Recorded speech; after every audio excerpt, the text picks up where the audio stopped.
Home Tutor welcomes you. This is your personal teacher Nipin.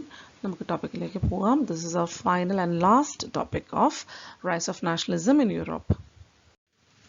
10th standard ഹിസ്റ്ററിയുടെ chapter 1ൻ്റെ last ടോപ്പിക്കാണ് nationalism and imperialism. So ഇന്ന് part 20ൽ നമ്മൾ ഇത് എന്താണ് എന്നുള്ളതായിരിക്കും ഡിസ്കസ് ചെയ്യുന്നത്. സോ ഈ ഒരു ചാനൽ സബ്സ്ക്രൈബ് ചെയ്യാത്തവർ ദയവ് ചെയ്ത് സബ്സ്ക്രൈബ് ചെയ്യുക, സപ്പോർട്ട് ചെയ്യുക. By the last quarter of the 19th century, nationalism no longer retained its idealistic liberal democratic sentiment of the first half of the century, but became a narrow creed with limited ends. 19ാം നൂറ്റാണ്ടിൻ്റെ ആദ്യ ഭാഗത്തിൽ ജനങ്ങളുടെ ഇടയിൽ ഉണ്ടായിരുന്ന വളരെ തീവ്രമായ ideas ആയിരുന്നു liberal democratic sentiments ഒക്കെ. സ്വാതന്ത്ര്യം, ജനാധിപത്യം, ഇങ്ങനെയൊക്കെയുള്ളൊരു കോൺസെപ്റ്റൊക്കെ അവരുടെ ഇടയിൽ വളരെ നന്നായിട്ട് തീ പിടിച്ച് കത്തി നിന്ന ഒരു സിറ്റുവേഷൻ ആയിരുന്നു. പക്ഷെ ഈ ഒരു ലെവല്, ആ ഒരു കോൺസെപ്റ്റൊക്കെ ഈ 19ാം നൂറ്റാണ്ടിൻ്റെ തന്നെ അവസാനത്തെ ഒരു ഭാഗത്തേക്ക് എത്തിക്കഴിഞ്ഞപ്പോൾ, അവസാനത്തെ ക്വാർട്ടറിലേക്ക് എത്തിക്കഴിഞ്ഞപ്പോൾ അതെന്തായി, അത് പതിയെ അങ്ങ് അണഞ്ഞണഞ്ഞ് തുടങ്ങി. കൂടാതെ ഇവരിലേക്ക് ഈ ഒരു വലിയൊരു പ്രതീക്ഷയും വലിയൊരു ചിന്തകളൊക്കെ മാറി. പിന്നെ അതങ്ങ് ഇടുങ്ങി അവരുടെ വിശ്വാസങ്ങളൊക്കെ അങ്ങ് ഇടുങ്ങി പോയി. അവരുടെ ആഗ്രഹങ്ങളൊക്കെ അങ്ങ് പരിമിതപ്പെട്ട രീതിയിലേക്ക് മാറി. During this period, nationalist groups became increasingly intolerant of each other and every ready to go to war. അതുകൊണ്ട് തന്നെ ഈ ഒരു പീരിയഡിൽ ഈ നാഷണലിസ്റ്റ് ഗ്രൂപ്പുകളെല്ലാം വളരെ ഡെവലപ്പായി നിൽക്കുന്ന കൺട്രീസൊക്കെയും അവർ നാഷണൽ ആയി നിൽക്കുന്ന ആൾക്കാരൊക്കെയും അവർ എന്തായി, അവർ അക്ഷമരാവുകയും അവർ തൊട്ടുന്നതിനും പിടിച്ചതിനും ഒക്കെ എന്നാ പിടിച്ചോ അതേ യുദ്ധം എന്നുള്ള രീതിയിലേക്കായി ആ ഒരു കാലഘട്ടം. The major European powers in turn manipulated the nationalist aspirations of the subject peoples in Europe to further their own imperialistic aim. അപ്പോൾ ഈ ഒരു കാലഘട്ടത്തിലൊക്കെ ആയപ്പോഴത്തേക്കും ഇമ്പീരിയലിസം, കൊളോണിയലിസം എല്ലാം വന്നു കഴിഞ്ഞല്ലേ. ഇമ്പീരിയലിസം എന്നാൽ എന്താണ്? സാമ്രാജ്യത്വം. കുറേ രാജ്യങ്ങളുടെ അവരുടെ കീഴിലാക്കി വെച്ച ഒരു വലിയ സാമ്രാജ്യമായിട്ട് ഭരിക്കുക. ഇവയ്ക്കൊക്കെയും അവരുടേതായിട്ടുള്ള രാജാവും രാജഭരണങ്ങളൊക്കെയുള്ള രാജ്യങ്ങളൊക്കെ ആയിരിക്കാം. പക്ഷെ അവരെയൊക്കെ അടിച്ചമർത്തി ഒതുക്കി ഒരു വലിയ ഒരു നേഷൻ്റെ കീഴിലേക്ക്, പവർഫുൾ ആയിട്ടുള്ള നേഷൻ്റെ കീഴിലേക്ക് മറ്റ് രാജ്യങ്ങളിലെ കൊണ്ടുവരിക. അപ്പോൾ ഇമ്പീരിയലിസ്റ്റിക് ആകുമ്പോഴത്തേക്ക് എന്താണ്, ഈ പറയുന്ന പവർഫുൾ രാജ്യത്തിൻ്റെ എല്ലാ എക്സ്പ്ലോയിറ്റേഷനും സഹിക്കുന്നവരായിരിക്കണം ഇതിൻ്റെ അധീനതയിലുള്ള ഈ സാമ്രാജ്യത്തിന് കീഴിലുള്ള മറ്റ് ഇമ്പീരിയലിസ്റ്റിക് ആയിട്ടുള്ള ഇവരുടെ ഓരോ രാജ്യങ്ങളും. അതായത് ഒരു രാജ്യത്തിൻ്റെ ഫോഴ്സോ അവരുടെ ആർമി ഇങ്ങനെയൊക്കെ ഉള്ള കാര്യങ്ങൾ ഉപയോഗിച്ച് മറ്റൊരു രാജ്യത്തിനെ അവരുടെ അധീനതയിലാക്കും. അപ്പോൾ ആ രാജ്യത്തിന്, ആ വീക്കായിട്ടുള്ള രാജ്യത്തിനെ എന്ത് നമ്മൾ വിളിക്കും? കോളനി എന്ന് വിളിക്കും അല്ലേ. അപ്പോൾ ഈ ഒരു ഇമ്പീരിയൽ രാജ്യത്തിൻ്റെ കീഴിൽ ഇങ്ങനെ കുറച്ച് കോളനീസ് ഉണ്ടാകും. അപ്പോൾ ആ രാജ്യം എന്തായി മാറും? ഒരു വലിയ സാമ്രാജ്യമായിട്ട് മാറും. ഇവിടെ അവരുടേതായിട്ടുള്ള പേഴ്സണലായിട്ടുള്ള പ്രോഫിറ്റിന് വേണ്ടി എന്ത് കാര്യവും അവർ ചെയ്യുകയും ചെയ്യും. അപ്പോൾ യൂറോപ്പിൽ ഉള്ള സബ്ജക്ട്സിനെ പിൽക്കാലത്ത് അവരുടെ നാഷണലിസം, ആ ഒരു ദേശീയത എന്ന് പറയുന്ന ആ ഒരു കോൺസെപ്റ്റിനെ, അതിനെയൊക്കെ അങ്ങോട്ട് എന്ത് ചെയ്തു? മാനിപ്പുലേറ്റ് ചെയ്തു. അതായത് മാനിപ്പുലേറ്റ് ചെയ്യുക എന്ന് പറഞ്ഞാൽ എന്താണ്? കൈകാര്യം ചെയ്യുക അല്ലേ. എന്തുമായിട്ടാണ് കൈകാര്യം ചെയ്തത്? യൂറോപ്പിലെ വളരെ പ്രധാനപ്പെട്ട പവേഴ്സ്, അതായത് വലിയ പ്രധാനപ്പെട്ട രാജ്യങ്ങൾ, ഉദാഹരണത്തിന് വേണമെങ്കിൽ നമുക്ക് ബ്രിട്ടനെ പറയാം. ഈ ബ്രിട്ടൻ പോലെയുള്ള രാജ്യങ്ങൾ എന്ത് ചെയ്തു? ആ യൂറോപ്പിലുള്ള ജനങ്ങളുടെ ഇടയിലുണ്ടായിരുന്ന നാഷണലിസ്റ്റ് ആസ്പിരേഷനെ മാനിപ്പുലേറ്റ് ചെയ്തു. എന്നിട്ട് അവരുടെയൊക്കെ കീഴിലേക്കുള്ള ഓരോ കോളനികളാക്കി മാറ്റി ഈ പറയുന്ന പവർഫുൾ ആയിട്ടുള്ള രാജ്യങ്ങൾ പിന്നീട് ഇമ്പീരിയലിസ്റ്റിക് ആയിട്ടുള്ള രാജ്യങ്ങളായി മാറി. അത്രേ ഉള്ളൂ ഇവിടെ പറയാൻ. The most serious source of nationalist tension in Europe after 1871 was the area called the Balkans. അപ്പോൾ ഈ പറഞ്ഞ രീതിയിലുള്ള ഒത്തിരി പ്രശ്നങ്ങൾ പുകഞ്ഞിങ്ങനെ നിൽക്കുന്ന ഒരു സിറ്റുവേഷനാണ് യൂറോപ്പിൽ. അപ്പോൾ 1871 യൂറോപ്പിൽ അങ്ങനെ ഒരു വളരെ വേഴ്സ്റ്റ് ആയിട്ട് നിൽക്കുന്ന ഒരു ഏരിയ ആയിരുന്നു Balkans. The Balkan was a region of geographical and ethnic variation comprising modern-day Romania. അപ്പോൾ ഈ ബാൽക്കൺ എന്ന് പറയുന്ന ഈ ഏരിയ എന്താണ്, എങ്ങനെയാണെന്നാണ് ഇനി പറയാൻ പോകുന്നത്. എത്നിക്കും ജോഗ്രഫിക്കലും ആയിട്ടുള്ള ഒരു വേരിയേഷൻ ഉള്ള ഒരു ഏരിയ ആണ് ബാൽക്കൻസ് എന്ന് പറയുന്നത്. അതായത് കുറേ രാജ്യങ്ങളുടെ മിക്സ് ആൻഡ് മാച്ച് ആയിരുന്നു Balkans. Romania, Bulgaria, Albania, Greece, Macedonia, Croatia, Bosnia Herzegovina, Slovenia, Serbia, and Montenegro, whose inhabitants were broadly known as the Slavs.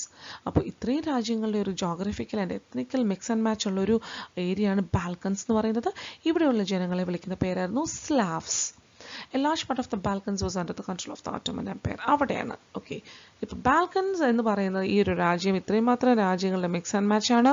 Geographical area ഇങ്ങനെ കിടക്കുകയാണ്. അപ്പോൾ വീണ്ടും ഇതിൽ വേറെ ഇഷ്യൂ കൂടി ഉണ്ട്. 3% ഈ ബാൽക്കൻസ് എന്ന് പറയുന്ന ഏരിയ ആറുകയിലാണ് ഇരിക്കുന്നത്. ഓട്ടോമൻ എന്ന് പറയുന്ന ഒരു ഹ്യൂജ് എംപയർ, ടർക്കിയിലുള്ള ഒരു എംപയർ ആണ്. ഈ ഒരു സാമ്രാജ്യത്തിന്റെ കീഴിലാണ് ബാൽക്കൻസിന്റെ മുക്കാൽ ഏരിയയും കിടക്കുന്നത്.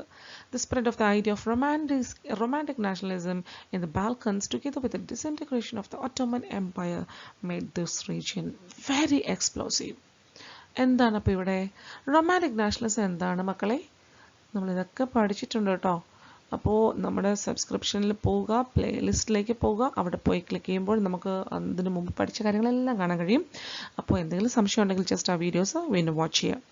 ഓക്കെ, അപ്പോൾ ഈ റൊമാൻറ്റിക് നാഷണലിസം എന്ന് പറയുന്ന ആ ഒരു വൈബ് അങ്ങ് കയറി നിൽക്കുകയാണ് ബാൽക്കണിൽ. അപ്പം വളരെയധികം നാഷണലിസത്തിൻ്റെ ഒരു മോട്ടിവേഷനിലാണ് അവിടെയുള്ള ജനങ്ങളെല്ലാം നിൽക്കുന്നത്. ഇത് കൂടാതെ ഈ ഒട്ടോമൻ എംപയർ അങ്ങ് തകർന്നു തരിപ്പണമായി തുടങ്ങി. അപ്പോൾ അത് ഡിസിൻറ്റഗ്രേറ്റ് ചെയ്ത് തുടങ്ങിയപ്പോഴത്തേക്കും ഈ ഒരു ഏരിയ വളരെ എക്സ്പ്ലോസീവായി. എങ്ങനെ? ഇവിടെയുള്ളവർക്ക് നാഷണലിസം വേണം, ഫ്രീഡം വേണം എന്നുള്ളൊരു കോൺസെപ്റ്റിലേക്ക് വളരെ സ്ട്രോങ് ആയിട്ട് അവരങ്ങ് കത്തിക്കയറി പിടിച്ച് നിൽക്കുകയാണ്. All through the 19th century, the Ottoman Empire had sought to strengthen itself through modernization and internal reforms, but with very little success. ഈ ഒട്ടോമൻ എംപയർ വലിയ ഹ്യൂജ് ആയിട്ടുള്ളൊരു എംപയർ ആണെന്ന് ഞാൻ പറഞ്ഞു, ടർക്കിയിലുള്ള. അപ്പോൾ ഇവർ കുറേയൊക്കെ റിഫോംസ് ഒക്കെ കൊണ്ടുവന്ന് നോക്കി, മാക്സിമം ജനങ്ങളെ ഒന്ന് ഡെവലപ്പ് ചെയ്ത് ഒന്ന് നല്ല രീതിയിൽ അവരെ ഒന്ന് റൂൾ ചെയ്യാൻ. അതിൻ്റെ ഭാഗമായിട്ട് അവർ മോഡേണൈസേഷൻ ഫോളോ ചെയ്തു. പിന്നെ ഇൻറ്റേർണലായിട്ട് അവരുടെ രാജ്യത്തിനുള്ളിൽ തന്നെ കുറേ ആധുനികവൽക്കരണമൊക്കെ നടത്തി ഒക്കെ അവർ ട്രൈ ചെയ്തു. പക്ഷെ അതൊന്നും വലിയ സക്സസ്ഫുൾ ആയില്ല. One by one, its European subjects nationalities broke away from its control and declared independence. അപ്പോൾ ഒന്നൊന്നായിട്ട് യൂറോപ്പിൻ്റെ, ഇപ്പം ഞാൻ പറഞ്ഞു ടർക്കി എന്ന് പറയുന്നത് യൂറോപ്പിൻ്റെയും ഏഷ്യയുടെ ഇടയ്ക്ക് കിടക്കുന്ന ഒരു രാജ്യമാണ്. അപ്പോൾ ഇവരുടെ കീഴിൽ കുറേ യൂറോപ്യൻ രാജ്യങ്ങളുണ്ടായിരുന്നു. അപ്പം ഇവരെ ഇങ്ങനെ ഇവർ ഈ ഓട്ടോമൻ എംപയർ പതിയെ ഡിസിൻറ്റഗ്രേറ്റ് ചെയ്ത് തുടങ്ങിയെന്ന് മനസ്സിലാക്കിയപ്പോൾ ഇവരുടെ കീഴിലുണ്ടായിരുന്ന ചെറിയ ചെറിയ രാജ്യങ്ങൾ പതിയെ എന്തായി, അവരുടെ കീഴിൽ നിന്ന് അങ്ങ് ഒഴിഞ്ഞു മാറിയിട്ട് സ്വമേധയാ ഇൻഡിപെൻഡൻറ്റ് സ്വാതന്ത്ര്യം ഡിക്ലെയർ ചെയ്തു തുടങ്ങി. അങ്ങനെ ഒരു രാജ്യമാണ് Greece. The Balkan peoples based their claims for independence or political rights on nationality and used history to prove that they had once been independent but had subsequently been subjugated by foreign powers. അപ്പോൾ ബാൽക്കണിലെ ജനങ്ങൾ എന്ത് ചെയ്തു? സ്വാതന്ത്ര്യം സ്വന്തമായിട്ട് അവകാശപ്പെടാൻ തുടങ്ങി. അവരുടെ political രാഷ്ട്രീയപരമായ റൈറ്റുകൾ അല്ലേ, അവയൊക്കെയും ഈ ഒരു ദേശം, ഞങ്ങൾക്കൊരു രാജ്യം വേണം, ഇൻഡിപെൻഡൻ്റ് ആവണം എന്നുള്ളൊരു കോൺസെപ്റ്റിന് വേണ്ടി അവർ കൂടുതൽ ഇവിടെ ബഹളം വെക്കാൻ തുടങ്ങി. പിന്നെ അവർ പറയാൻ തുടങ്ങി, ഞങ്ങൾ തലമുറയായിട്ട് സ്വാതന്ത്ര്യമുള്ള വ്യക്തികളായിരുന്നു പണ്ടത്തെ കാലത്ത്. അവരുടെ ചരിത്രങ്ങൾ അവർ പറഞ്ഞു തുടങ്ങി. ഇപ്പോഴാണ് നിങ്ങളെല്ലാം വന്ന് ഞങ്ങളെ പിടിച്ചടക്കി വെച്ചിരിക്കുന്നത്. ഇതിന് മുൻപ് ഞങ്ങൾ ഫ്രീ ആയിരുന്നു, ഞങ്ങളൊരു ഇൻഡിപെൻഡൻറ്റ് നേഷൻ സ്റ്റേറ്റ് ആയിരുന്നു, അതുകൊണ്ട് ഞങ്ങൾക്ക് ഫ്രീഡം തിരിച്ചു തരണം എന്നുള്ള രീതിയിലേക്കൊക്കെ ആയി ഈ ബാൽക്കൻസ് ഏരിയയിലുള്ള ആൾക്കാരും ഈ ഓട്ടോമൻ്റെ കീഴിലുള്ളവരൊക്കെയും പിന്നെ ഈ ഒരു രീതിയിലായി അവരുടെ തന്ത്രങ്ങൾ മാറ്റിപ്പിടിക്കാൻ തുടങ്ങി. Hence the rebellious nationalities in the Balkans thought of their struggles as attempt to win back their long lost independence. ഇപ്പോൾ കളി മാറി. ഇത്രയും നാളും എന്താണ്, ഞങ്ങൾക്ക് സ്വാതന്ത്ര്യം വേണമെന്ന് മാത്രമേ ഇവർ പ്രഖ്യാപിക്കുന്നുള്ളായിരുന്നു. പിന്നീട് ഇപ്പോഴത്തെ സിറ്റുവേഷൻ എന്ന് പറഞ്ഞു കഴിഞ്ഞാൽ ഇവർ പറയുന്നത് എന്താണ്, ഹിസ്റ്റോറിക്കലി ഇവർ ഫ്രീ ആയിരുന്നു എന്നല്ലേ, അതുകൊണ്ട് ഇപ്പോൾ ഞങ്ങൾക്ക് ഞങ്ങളുടെ അവകാശം തിരിച്ചു തന്നേ പറ്റുള്ളൂ എന്നുള്ള രീതിയിൽ അവർ എന്താ പറയുക ഡിമാൻഡ് ചെയ്യാൻ തുടങ്ങി. മറ്റേത് റിക്വസ്റ്റിംഗ് ആയിരുന്നു, ഇപ്പോൾ ഡിമാൻഡായി. എന്താണ് ഇവർ ഡിമാൻഡ് ചെയ്യുന്നത്? ഞങ്ങൾക്ക് മുൻകാലത്ത് പണ്ടേ ഞങ്ങൾക്കുണ്ടായിരുന്ന സ്വാതന്ത്ര്യം ഞങ്ങൾക്ക് തിരിച്ചു വേണം. ഞങ്ങളുടെ രാജ്യം ഫ്രീ ആയിരുന്നു, ഞങ്ങൾക്ക് സ്വാതന്ത്ര്യമുണ്ടായിരുന്നു, അതുകൊണ്ട് തന്നെ ഞങ്ങളുടെ ഓരോ രാജ്യങ്ങളെ ഞങ്ങൾ ഇൻഡിപെൻഡൻ്റ് ആയിട്ട് പ്രഖ്യാപിക്കാൻ പോവുകയാണ് എന്നുള്ള രീതിയിലേക്ക് ആൾക്കാർ ഡിമാൻഡ് ചെയ്യാൻ തുടങ്ങി. As the different Slavic nationalities struggled to define their identity and independence, the Balkan area became an area of intense conflict. അപ്പോൾ ബാൽക്കൺ എന്ന് പറയുന്ന ഏരിയ നമ്മൾ ഓൾറെഡി ഡിസ്കസ് ചെയ്ത് കഴിഞ്ഞു. ഒത്തിരി ജോഗ്രഫിക്കൽ ആൻഡ് എത്നിക്കൽ ഗ്രൂപ്പിൻ്റെ മിക്സ് ആൻഡ് മാച്ച് ഏരിയ ആണ്. പിന്നെ ടർക്കിഷ് അതായത് ഒട്ടോമൻ എംപയറിൻ്റെ കീഴിലുള്ള ഒരു ഏരിയ ആണ്. അപ്പോൾ ഇവിടെയുള്ള വിവിധ തരത്തിലുള്ള ജനങ്ങൾ, സ്ലാവ്സ്, അവരെ സ്ലാവ്സ് എന്നാണ് വിളിക്കുന്നത്, നമ്മൾ പറഞ്ഞായിരുന്നു. ഇവരൊക്കെയും ഞങ്ങൾക്ക് നാഷണാലിറ്റി വേണം എന്ന് പറഞ്ഞ് വളരെ രീതിയിൽ അവർ സ്ട്രഗിൾ ചെയ്യാൻ തുടങ്ങി. അവർക്ക് അവരുടേതായിട്ടുള്ള വ്യക്തിത്വം വേണം, ഐഡൻറ്റിറ്റി വേണം, ഞങ്ങൾക്ക് സ്വാതന്ത്ര്യം വേണം എന്നുള്ള രീതിയിലേക്ക് ജനങ്ങളെല്ലാം അത് ഡിമാൻഡ് ചെയ്ത് സ്ട്രോങ് ആയിട്ട് സ്ട്രഗിളിന് ഇറങ്ങി പുറപ്പെട്ട് കഴിഞ്ഞപ്പോൾ ബാൽക്കൺ എന്ന് പറയുന്ന ഹ്യൂജ് ഏരിയ വളരെയധികം ഒരു എന്താ പറയുക, ഇപ്പം പറഞ്ഞ ഒരു രീതിയിൽ നമുക്ക് പറയുകയാണെങ്കിൽ തീവ്രമായ പ്രശ്നങ്ങളും ഇഷ്യൂസും ഒക്കെയുള്ളൊരു മേഖലയായി മാറിക്കഴിഞ്ഞു. The Balkan states were fiercely jealous of each other and each hoped to gain more territory at the expense of the other. ഇത് മാത്രവുമല്ല, ഇവർ അങ്ങോട്ടും ഇങ്ങോട്ടും വളരെ കുശുമ്പ് ഉള്ള രീതിയിലേക്ക് മാറാൻ തുടങ്ങി. ജലസ് എന്ന് പറഞ്ഞാൽ എന്താണ്? അസൂയ അല്ലേ?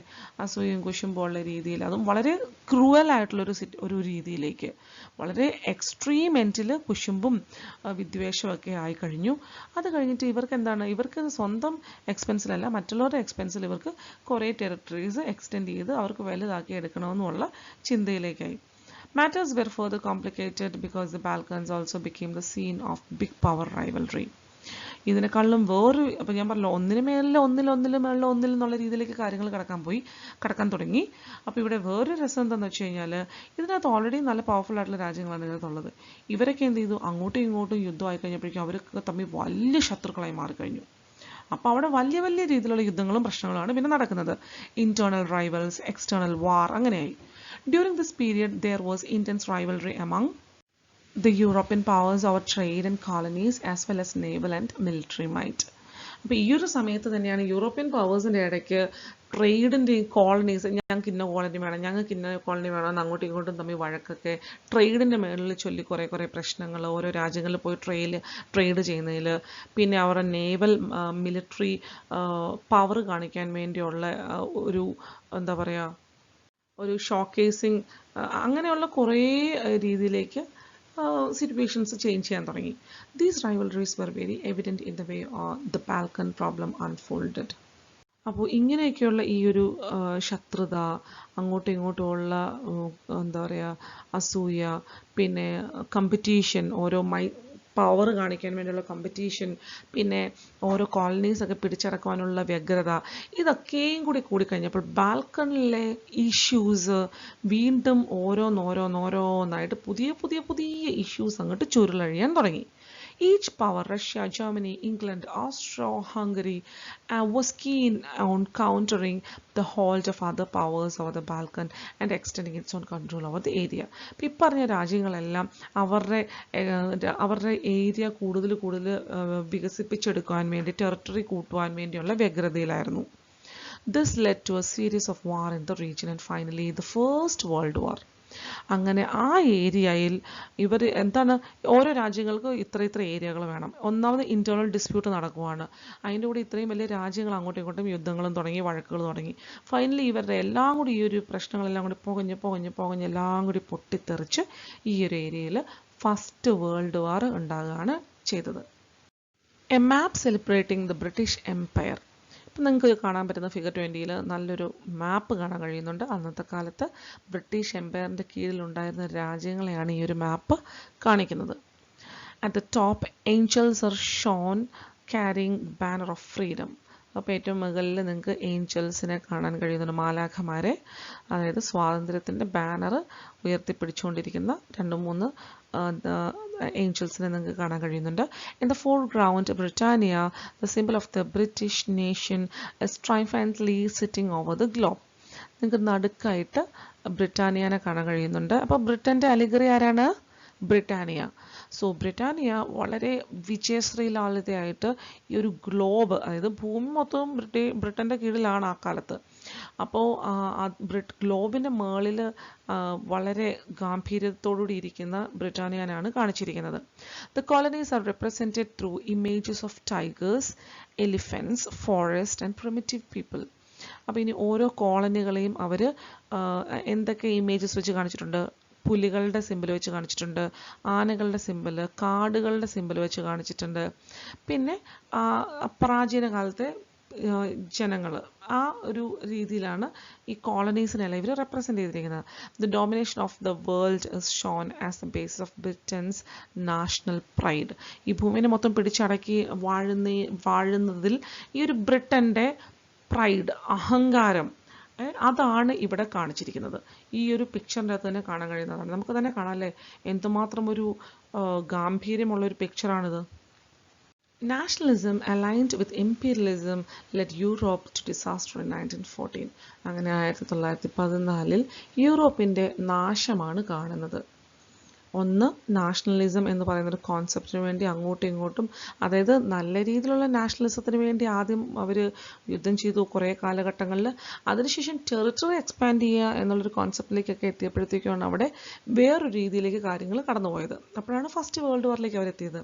പിന്നീട് ഇമ്പീരിയലിസം, വലിയ പവർഫുൾ ആയിട്ടുള്ള യൂറോപ്യൻ രാജ്യങ്ങൾ മറ്റ് ചെറിയ ചെറിയ കൺട്രീസിനെ, യൂറോപ്പിലെ തന്നെ കൺട്രീസിനെയും അല്ലാത്തവരെല്ലാം ഇമ്പീരിയലിസ്റ്റിക് കൺട്രീസിൻ്റെ കീഴിൽ കോളനീസ് ആയിട്ട് വെക്കാൻ തുടങ്ങിയപ്പോഴും ഇവയൊക്കെയും യൂറോപ്പിൻ്റെ നാശത്തിലേക്ക് നയിക്കുവാൻ വേണ്ടി തുടങ്ങി. But meanwhile many countries in the world which had been colonised by the European power in the 19th century began to oppose imperial domination. 19ാം നൂറ്റാണ്ടായപ്പോഴത്തേക്കും ഈ യൂറോപ്യൻ പവറുകളുടെ കീഴിലുണ്ടായിരുന്ന മറ്റ് രാജ്യങ്ങളെ, ഈ ഭൂമിക്കകത്തുള്ള ഈ വേൾഡിലുള്ള മറ്റ് രാജ്യങ്ങൾ, ഏഷ്യയിലും ആഫ്രിക്കയിലും ഒക്കെയുള്ള മറ്റ് രാജ്യങ്ങൾ, കോളനികളായിരുന്ന മറ്റ് രാജ്യങ്ങൾ ഇവർക്കെതിരെ പ്രവർത്തിക്കുവാൻ തുടങ്ങി. ഇനി ഞങ്ങൾക്ക് ഈ നിങ്ങളുടെ രാജ്യത്തിന്, അതായത് കോളനിയായിട്ട് ഇനി ഞങ്ങൾക്ക് ഇരിക്കണ്ട, ഞങ്ങൾക്ക് നിങ്ങളുടെ ഇമ്പീരിയൽ അധീനതയുടെ കീഴിൽ ഇനി വേണ്ട. സോ അവരുടെ ഇമ്പീരിയൽ, അതായത് സാമ്രാജ്യത്വത്തിൻ്റെ അധീനതയിൽ നിന്ന് ഞങ്ങൾക്ക് ഇനി മാറി ഇൻഡിപെൻഡൻ്റ് ആയിട്ട് ജീവിക്കണം എന്ന് പറഞ്ഞ് അതിനെതിരെ ഒപ്പോസ് ചെയ്യാൻ തുടങ്ങി ഈ പറയുന്ന കോളനീസ് എല്ലാം. The anti-imperial movements that developed everywhere were nationalist in the sense that they all struggled to form independent nation state and were inspired by a sense of collective national unity forged in confrontation with imperialism. അങ്ങനെ anti imperial movement, ഇമ്പീരിയലിസ്റ്റിക് രാജ്യങ്ങൾക്കെതിരെയുള്ള മൂവ്മെൻറ്റുകൾ തുടങ്ങി. എന്തിനു വേണ്ടി? സ്വാതന്ത്ര്യത്തിന് വേണ്ടി, നാഷണലിസത്തിന് വേണ്ടി അല്ലേ. പിന്നെ ഒരു ഇൻഡിപെൻഡൻറ്റ് നേഷൻ സ്റ്റേറ്റ് ആകണം എന്നുള്ളൊരു കോൺസെപ്റ്റിന് വേണ്ടി അവർ ഒത്തിരി സ്ട്രഗിളുകൾ, മൂവ്മെൻറ്റ്സ്, ചെറിയ ചെറിയ ഇൻറ്റേർണൽ വാറുകളൊക്കെ നടക്കാൻ തുടങ്ങി. അപ്പോൾ ഇവയ്ക്ക് എന്തിനു വേണ്ടിയാണ്? ഇമ്പീരിയലിസം എന്ന് പറയുന്ന ഒരു കോൺസെപ്റ്റ് എടുത്ത് കളഞ്ഞ് അതിൽ നിന്ന് മാറി നാഷണലിസം എന്ന് പറയുന്ന കോൺസെപ്റ്റിലേക്ക് എത്തുവാൻ വേണ്ടിയായിരുന്നു. European ideas of nationalism were nowhere replicated. For people everywhere develop their own specific variety of nationalism. So അന്നത്തെ കാലത്ത് യൂറോപ്പിൽ ഉണ്ടായ കോൺസെപ്റ്റ് ആയിരുന്നു ഈ നാഷണലിസം എന്ന് പറയുന്നത് അല്ലേ. ആ ഉണ്ടായ നാഷണലിസം എന്ന് പറയുന്ന കോൺസെപ്റ്റിനെ ഈ ലോകത്തുള്ള മറ്റ് എല്ലാ ജനങ്ങളും അതങ്ങോട്ട് ഏറ്റുവാങ്ങി അതങ്ങോട്ട് റെപ്ലിക്കേറ്റ് ചെയ്ത്, അല്ലെ, അതായത് ഡ്യൂപ്ലിക്കേറ്റ് ചെയ്തെടുത്തു. അതേ കോൺസെപ്റ്റിനെ ഇങ്ങോട്ട് എടുത്ത് അവരും അവർക്ക് ഫ്രീഡത്തിന് വേണ്ടി അവർ യുദ്ധം ചെയ്യാന്ന് പറഞ്ഞാൽ അവർ മൂവ്മെൻറ്റ്സ് ഉണ്ടാക്കി, റെവല്യൂഷൻസ്, റിഫോം, അങ്ങനെ ഓരോ കാര്യങ്ങൾക്ക് അവർ ഇൻവോൾവായി. അവർക്കും നാഷണലിസം വേണം. ഈ ഭൂമി മൊത്തമുള്ള ഓരോ ജനങ്ങളും നാഷണലിസം എന്ന് പറയുന്ന കോൺസെപ്റ്റിന് വേണ്ടി ഒരുമിച്ച് യൂണിറ്റിയോടുകൂടി ഇറങ്ങിത്തിരിക്കുകയാണ് പിന്നെ ഉണ്ടായത്. But the idea that societies should be organised into nation state came to be accepted as natural and universal. പിന്നീട് പിൽക്കാലത്ത്, ഇപ്പോഴത്തെ കാലത്ത് സൊസൈറ്റിയിലുള്ള നേഷൻ സ്റ്റേറ്റ് എന്ന് പറയുന്ന ഈ ഒരു കോൺസെപ്റ്റിനെ നാച്ചുറലും യൂണിവേഴ്സലും ആയിട്ട് എല്ലാ ജനങ്ങളും അക്സെപ്റ്റ് ചെയ്ത് തുടങ്ങുകയും ചെയ്തു. അത് ഓൾറെഡി ചെയ്ത് കഴിഞ്ഞു. ഇതാണ് നമ്മൾ റൈസ് ഓഫ് നാഷണലിസം എന്ന് പറയുന്ന യൂറോപ്പ്, ചെറിയൊരു ചാപ്റ്ററാണല്ലേ ഇത്. അപ്പോൾ ഇത് കഴിഞ്ഞു. ഞാൻ നിങ്ങളോട് വീണ്ടും വീണ്ടും പറയുകയാണ്, നിങ്ങളൊരു നോട്ടായിട്ട് നിങ്ങളിത് പഠിക്കണ്ട. നിങ്ങൾക്ക് പറ്റുമ്പോഴൊക്കെ ഇത് വീഡിയോ എടുത്ത് കേൾക്കുക. ഇതൊരു കഥ പോലെ നിങ്ങളുടെ മനസ്സിലുണ്ടെങ്കിൽ, ഞാൻ പറഞ്ഞത് നിങ്ങൾക്ക് എന്തെങ്കിലുമൊക്കെ മനസ്സിലായിട്ടുണ്ടെങ്കിൽ, നിങ്ങൾക്ക് എന്ത് ക്വസ്റ്റ്യൻ വന്നാലും you can answer each. So for me, എന്താ പറയുക, you just don't want to study the social studies, you just don't want to by heart it, just hear the videos. അതല്ലാതെ വെറുതെ ഇരുന്ന് വീണ്ടും വീണ്ടും റിപ്പീറ്റ് ചെയ്ത് വെറുതെ നിങ്ങളുടെ ഒരു വാസ്റ്റ് ടൈമാണ് ഇവിടെ പോകുന്നത്. സോഷ്യൽ സ്റ്റഡീസ് മിക്കവർക്കും പഠിക്കാൻ പറ്റത്തില്ല. അതിൻ്റെ കാര്യം എന്താണെന്ന് വെച്ച് കഴിഞ്ഞാൽ വായിക്കാൻ മടിയുള്ളതുകൊണ്ടാണ്. ഇവിടെ ഞാൻ വായിച്ച് നിങ്ങൾക്കിത് പറഞ്ഞു തരുന്നുണ്ട്. സോ ഇവിടെ നിങ്ങൾ ഒറ്റ കാര്യം ചെയ്താൽ ഇതൊന്ന് കേട്ടിരുന്നാൽ മാത്രം മതി. വീണ്ടും വീണ്ടും കേൾക്കുക. അങ്ങനെ കേട്ട് കഴിയുമ്പോഴേക്കും നിങ്ങൾക്ക് ഈസി ആയിട്ട് ഈ ഒരു ചാപ്റ്റർ നിങ്ങളുടെ മനസ്സിലേക്ക് ഇത് എത്തിക്കഴിയും. അതുകൊണ്ട് തന്നെ നിങ്ങൾക്ക് എന്ത് ക്വസ്റ്റ്യനും നിങ്ങൾക്ക് വന്നാലും you can answer that. Okay, so study like that. അപ്പോൾ നിങ്ങൾക്ക് ഈ ഒരു സോഷ്യൽ സ്റ്റഡീസ് എന്ന് പറയുന്ന ഒരു സബ്ജക്റ്റ് നിങ്ങൾക്ക് ആലോചിക്കേണ്ട ആവശ്യമില്ല. മറ്റ് സബ്ജക്ട്സ് നിങ്ങൾ പഠിച്ചോ, നിങ്ങൾ കാണാൻ പഠിച്ചോ, ഇത് നിങ്ങൾ വിട്ടേരെ, ഇത് നിങ്ങൾ ഇങ്ങനെ പഠിച്ചു പോകും, നിങ്ങൾക്ക് നല്ല മാർക്ക് കിട്ടും, ധൈര്യമായിട്ടിരുന്നു. ഓക്കെ, അപ്പം നോട്ട്സ് എന്ന് പറയുന്നൊരു കോൺസെപ്റ്റ് വിടുക.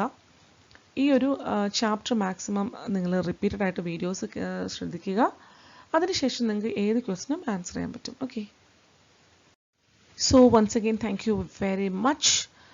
And I would like to say that you should listen all the videos regularly, then watch my videos, like my videos, share my videos and subscribe too. Okay, see you later, bye.